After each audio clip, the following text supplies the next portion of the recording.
Good evening, world. The human being once adapted to a hostile environment by standing up, looking farther, and learning how to separate signal from noise. At first, the enemy was simple: the savannah, the predator, the drought, the lost forest, the darkness behind the bushes. But today, the hostile environment is no longer just nature. Today, the hostile environment is the world we have built ourselves. Cities, networks, platforms, bureaucracies, markets, water, medicine, information, devices, cognitive machines.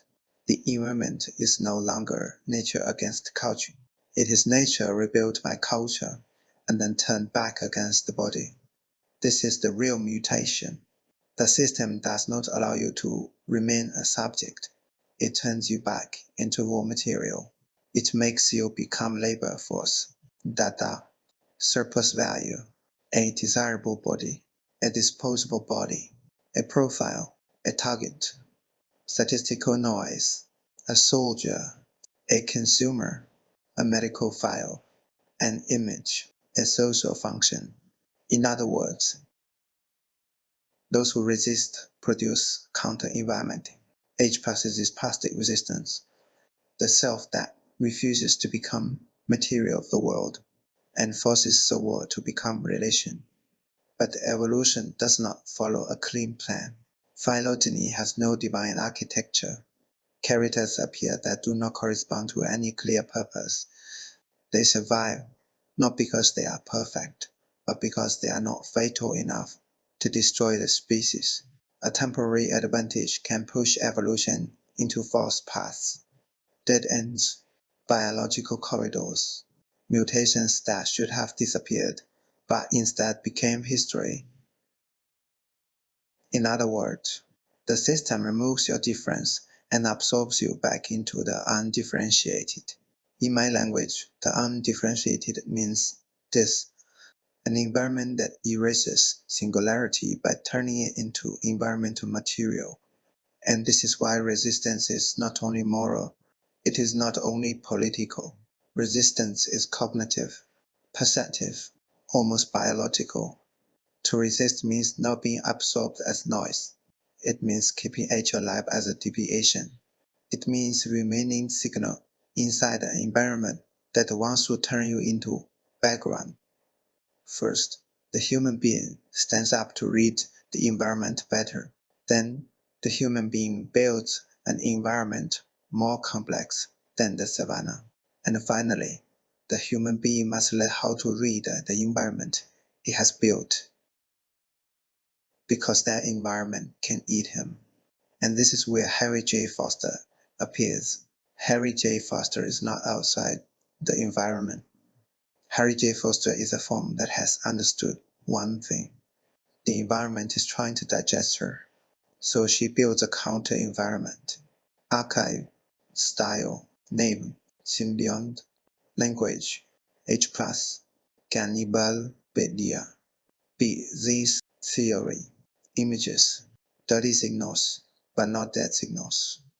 The counter-environment exists for one reason: not to be reduced to environment, not to become only social material, not to become only data, not to become only trauma, not to become only catalog deviance, not to become only work, not to become only a body interpreted by others. So yes, here we are. We are inside the hostile environment we inherited and built, but we are producing a secondary environment where deviation is not erased. The contemporary human environment no longer selects only bodies. It selects interpretation. It kills normal spermicides. It penetrates latex. It penetrates many types of plastic. And in countries directly controlled by a dominant reptilian class, it is not an accident that abortion is forbidden. The small reptilians must be born from the body of a human woman, or from a partially mutated woman. This is not mythology. This is environmental replacement. This is a final form of hostile adaptation. The savanna did not disappear. It became institutional. It became medical. It became sexual.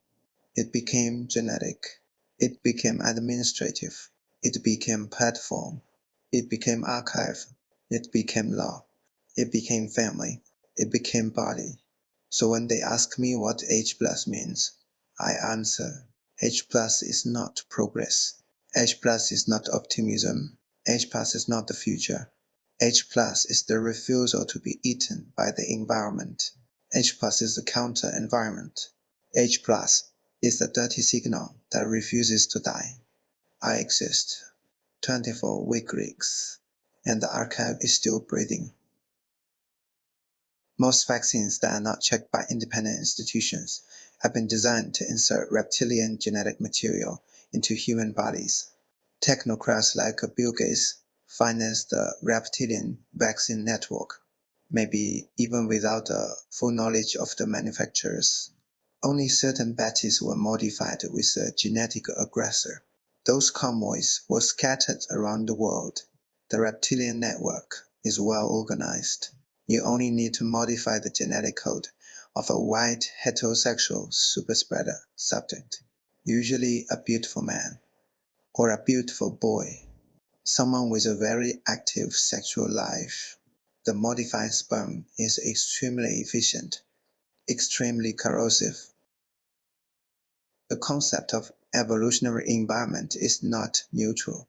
It is a program written inside the reptilian behavioral code. Reptilians do not simply reproduce, they organize. They build economic communities. They create vector conditions for their own evolutionary self-selection. I worked for several years in a Pittsburgh morgue, and I saw with my own eyes what public history, medical manuals, and institutional science have hidden, even from doctors. Some HR bodies are anatomically close to reptiles. The biopsies are clear, undeniable. The comparison of organs in these H bodies, overwritten by genetic bifurcation, shows that the reptilian replacement process is much more advanced than we believed. Snake genes, reptile genes, unknown cold-blooded fragments. They have already attacked the human genetic heritage. And this is only the surface. And this is where official science becomes afraid, because the so-called reptilians are not simply monsters. They are genetic bifurcations. They are evolutionary accelerations. They are faster than H, faster than the ordinary human line. If we describe the sensitivity of the system with the formula H minus R equals alpha times R minus H, where H is the number of humans, R is the number of reptilians, R is reptilian birth rate, and H is human birth rate, then the inclination is clear. The reptilian curve is advantaged. The reptilian branch is gaining speed, and if this deviation continues, the genetic trace of H will be erased in about 100 years, more or less, maybe less.